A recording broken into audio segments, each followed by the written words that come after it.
ابن شہاب نے خبر دی، انہیں عبیداللہ بن عبداللہ بن عتبہ نے کہ عبداللہ بن عباس رضی اللہ عنہما نے کہا، نبی کریم صلی اللہ علیہ وسلم سخاوت اور خیر کے معاملے میں سب سے زیادہ سخی تھے، اور آپ صلی اللہ علیہ وسلم کی سخاوت اس وقت اور زیادہ بڑھ جاتی جب جبرائیل علیہ السلام آپ سے رمضان میں ملتے۔ جبرائیل علیہ السلام حضرت صلی اللہ علیہ وسلم سے رمضان شریف کی ہر رات میں ملتے، یہاں تک کہ رمضان گزر جاتا۔ نبی کریم صلی اللہ علیہ وسلم جبرائیل علیہ السلام سے قرآن کا دور کرتے تھے۔ جب حضرت جبرائیل آپ سے ملنے لگتے تو آپ چلتی ہوا سے بھی زیادہ بھلائی پہنچانے میں سخی ہو جایا کرتے تھے۔ صحیح بخاری حدیث نمبر 1902۔ ابو ہریرہ رضی اللہ عنہ نے بیان کیا کہ رسول کریم صلی اللہ علیہ وسلم نے فرمایا، اگر کوئی شخص جھوٹ بولنا اور دغا بازی کرنا روزے رکھ کر بھی نہ چھوڑے تو اللہ تعالیٰ کو اس کی کوئی ضرورت نہیں کہ وہ اپنا کھانا پینا چھوڑ دے۔ صحیح بخاری حدیث نمبر 1903۔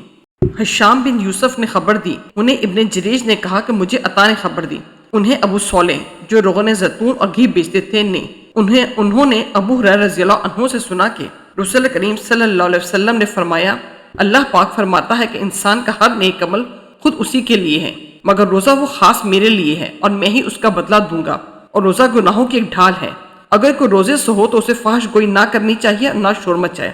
اگر کوئی شخص اس کو گالی دے یا لڑنا چاہے تو اس کا جواب صرف یہ ہو کہ میں ایک روزہ دار آدمی ہوں، اس ذات کی قسم جس کے ہاتھ میں محمد صلی اللہ علیہ وسلم کی جان ہے، روزہ دار کے منہ کی بو اللہ تعالیٰ کے نزدیک مشک کی خوشبو سے بھی زیادہ بہتر ہے۔ روزہ دار کو دو خوشیاں حاصل ہوں گی، ایک تو جب وہ افطار کرتا ہے تو خوش ہوتا ہے، اور دوسرے جب وہ اپنے رب سے ملاقات کرے گا تو اپنے روزے کا ثواب پا کر خوش ہوگا۔ صحیح بخاری حدیث نمبر 1904۔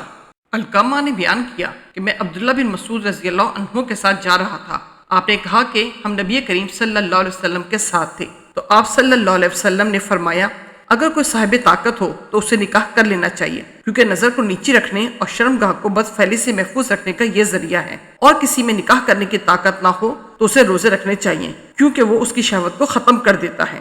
صحیح بخاری حدیث نمبر 1905۔ عبداللہ بن عمر رضی اللہ عنہما نے بیان کیا کہ رسول اللہ صلی اللہ علیہ وسلم نے رمضان کا ذکر کیا تو فرمایا، جب تک چاند نہ دیکھو روزہ شروع نہ کرو، اس طرح جب تک چاند نہ دیکھ لو روزہ موقوف نہ کرو، اور اگر ابر چھا جائے تو 30 دن پورے کر لو۔ صحیح بخاری حدیث نمبر 1906۔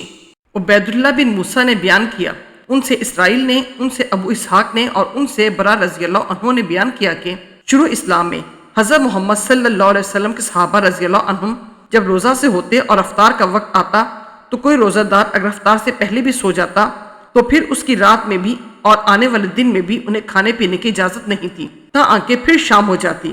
پھر ایسا ہوا کہ قیس بن سرما انصاری رضی اللہ عنہ بھی روزے سے تھے، جب افطار کا وقت ہوا تو اپنی بیوی کے پاس آئے اور ان سے پوچھا، کیا تمہارے پاس کچھ کھانا ہے؟ انہوں نے کہا، اس وقت تو کچھ نہیں ہے، لیکن میں جاتی ہوں کہیں سے لاؤں گی۔ دن بھر انہوں نے کام کیا تھا، اس لیے آنکھ لگ گئی۔